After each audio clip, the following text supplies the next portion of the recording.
Hey, buddy. So we'll talk about what happens if you get a house under contract, property under contract, and the seller, it's executable contract, and the seller backs out versus I don't want to do it. Okay, I got a better offer, that kind of thing. I've had a couple of people talk about this. It's happened to me many times. I just kind of wanted to share some important things for you guys to understand. All right. When you study, you hear about wholesaling, or you're in this watch this YouTube video or this in your Facebook group that we have here for a reason. You've watched a YouTube video, went to a seminar, maybe about some training. People don't like to talk about the hard parts of. You don't talk about the legal parts of wholesaling. This is the big boys, big girls game, I'm telling you. Okay, and if you mess this up, there's bad stuff that can happen to you.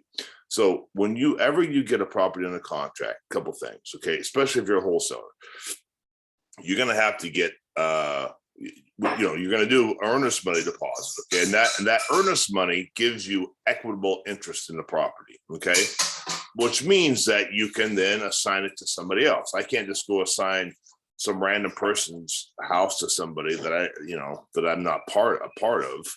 That's practicing real estate without a license or any other fraud, all kinds of bad stuff. So you can't do it. The only way you can actually do this whole wholesaling deal is assigning your equitable interest in 123 Main Street, right, to Joe the Rehabber, a cash buyer, C buyer. Does that make sense? All right. You're only able to do that once you give some earnest money down. Okay. Oh, I've seen these videos. Hey, all you need is $10. Put this down on it. That's not this. Good luck court trying to. Oh, I watched the video, Your Honor, and I swear to God, and they said put $10 down and or $100. Look, the judge. You look at a $400,000 home. You tell me, is the judge going to? I don't know. I'm not an attorney. I'm not giving you legal advice here, but is that the risk you want to play? You look at a $400,000 house, and the judge says, "Dude, you put $100 down, or $200 or $1,000, and you're saying that's equitable interest." He may or may not, but that's the kind of questions you have to ask. That earnest money is your equitable interest in the property. You follow me? Okay. If you don't have equitable interest or enough that the court deems, and your state might have a certain, regulation. Hey, equitable interest has to be X percentage of the purchase price, or the fair market value. What I don't know what that is. And again, I'm not giving you legal advice, but I am giving you real world experience. Okay, I've been on the wrong side of this stuff. I've been doing this since 1995. Okay, I've had 2 attorneys, everything. Okay, this is a real deal, but people like to talk about. Okay, but this is for your protection. Okay, you got to protect yourself, because if you don't, you're going to lose. Okay, I'm not saying any bad things are going to happen, except you're going to work super hard on a deal and it falls apart because you didn't know what you were doing, or you put $10 as your earnest money, or $100 on a $400,000 home, and the seller walks, and you're like, "Well, it sucks." All right, so equitable interest is the first thing. The second thing is you then need to get, when you get your cash buyer, so that that we're talking a scenario here that you get a property under contract, and then you call the seller, "Okay, I'm going to take the title and it's closed." And the seller goes, "No, I don't, even though I signed, I'm going with somebody else." Okay. Happened to me before. It's no fun. So this is what you do. Okay. Here's what you have to understand. Okay. So for you to sue for damages, or go after the seller for a breach of contract, if you will, okay, you have to, again, there's equitable interest is important, but 2, proof of funds. Just because you've got equitable interest in the property, do you have the funds to fund it? Chances are you don't. That's why you're a real estate wholesaler. I'm a wholesaler. Okay, look, being a wholesaler is cute and everything, but look, you got to be a real estate investor first. You've got to be a professional, okay? And a real estate investor, he may not have the funds to do this, okay? He doesn't go around town telling everyone he's a wholesaler, okay? He doesn't do that. That's really, really, really unprofessional, okay? He's a real estate, or she's a real estate professional, okay? So a real estate professional, not just, I'm a wholesaler, I'm a real estate wholesaler, okay? No, a real estate professional, they're going to have lined up business partners that they know can fund deals, okay? who are going to be able to provide a proof of funds. Okay. Bank statements, whatever. Okay. Loan commitments, whatever. Okay. Plenty, all that. And so here's the thing. So you make sure you get fund, that you're legit here.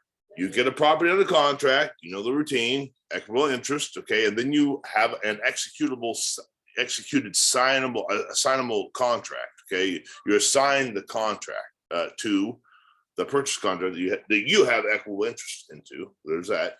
You have your assignment contract that's fully executed, meaning that you sign it and your cash buyer sign it, and your cash buyer, who's your partner, has a proof of funds who can fund this. Does that make sense? You see that? That's all ironclad. So now once you have this in place, okay, then with authority, you can talk to the seller and say, hey, you're in this breach of contract, all right? And most importantly, get an attorney, okay? And have the attorney send them a letter, because chances are when they get a letter from the attorney, okay, they're going to respond in a way you want them to respond, okay? Talk's cheap. Hey, I'm calling my lawyer. I can't tell you how many times. I'm calling my lawyer. Everyone says I'm calling you a lawyer. But when you actually call your lawyer and you have him send the letter, okay, my friend's attorney, he always calls them a nastygram, right? He sends a nastygram. Hey, listen here, if you don't perform, we're going to sue you to whatever, the legal jargon. I'm not an attorney, but that's what they do, right? And then sellers, they get scared, right? Oh crap, man, I guess I'm, right?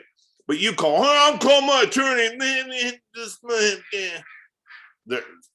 gonna be like, that's gay, whatever. Well, because why? He wants to make more money. I'm assuming why he doesn't want to work with you. Okay. Does that make sense? Well, gee, I don't have an attorney. This costs too much money. Like, okay, yeah, it costs money. All right. So what do you want to do then? You want to be I'm a wholesaler. I'm no money. I'm just going around getting a house under contract, make 20 grand. And then once I have some money, then I'm gonna do all this stuff. Look, you can think like that all you want. Okay. And some people are able to do that. Okay. But oftentimes, I'm telling you, the chances are of your success without really being able to have the system in place is going to be hard, really, very hard to do. Okay. You gotta own this stuff. Okay. So if you don't get an attorney, you'll probably lose the deal. Okay. Well, attorneys cost like $500. Yeah, maybe $1,000, maybe $2,000. Well, I don't have $2,000. Well, I don't know. You might want to see how you can get a hold of $2,000. Because if you get $2,000, you can save this deal. Maybe your cash buyer might be able to participate. Chances are, if he's a cash buyer, he's got one or two attorneys that can be involved. Does that make sense? So that's what you've got to think, okay? So the takeaway is this. You need equitable interest in the property, okay? 2, you need to be able to provide a proof of funds, either yourself or your C buyer. And if the C buyer is really going to do it, you got to have that assignment contract that's signed, okay? 3, you need to get a good attorney. So your attorney can then put some teeth into this thing, okay? Because if you're going to sign a contract, maybe $5,000-6,000 or $10,000, for pity's sake, get an attorney. I mean, I don't know how to beg, borrow, don't steal, but I don't know, dig ditches. I would say dig ditches. If you're, someone else, maybe babysitters. I don't know. Go busking. My boys go busking on the weekends, and they make a couple kids, make a couple $100 for an hour or two playing their fiddle. Do that. I don't know. Do whatever you got to do. All right. So that's the thing. You can do this, but if you don't have equitable interest in the property, if you just tell the seller, hey, I'm a wholesaler, I'm going to find a buyer, and he signs it, you sign it, and then he walks, you know what? You're going to lose. You got nothing. You just wasted your time, and you wasted the seller's time. I know you don't care about seller's time, but if I was him, I'd be like, yeah, I'm not going with this clown. I got a higher offer, I got a real deal. I'm doing this because I know you're not going to do nothing. You're not going to sue me because you get no money. You're a wholesaler. Does that make sense? So don't go around telling people, I'm a wholesaler. Okay. Nothing wrong with wholesaling. I'm not mocking it, but I want you to change your worldview. If you do that, you're going to be a lot more successful. Listen, if you need help, you want some mentorship, you need clarification and stuff, click down here, call me up, schedule a free strategy session, and we'll do some business and I'll help you out. All right. Godspeed and God bless. You guys can do it. Talk soon.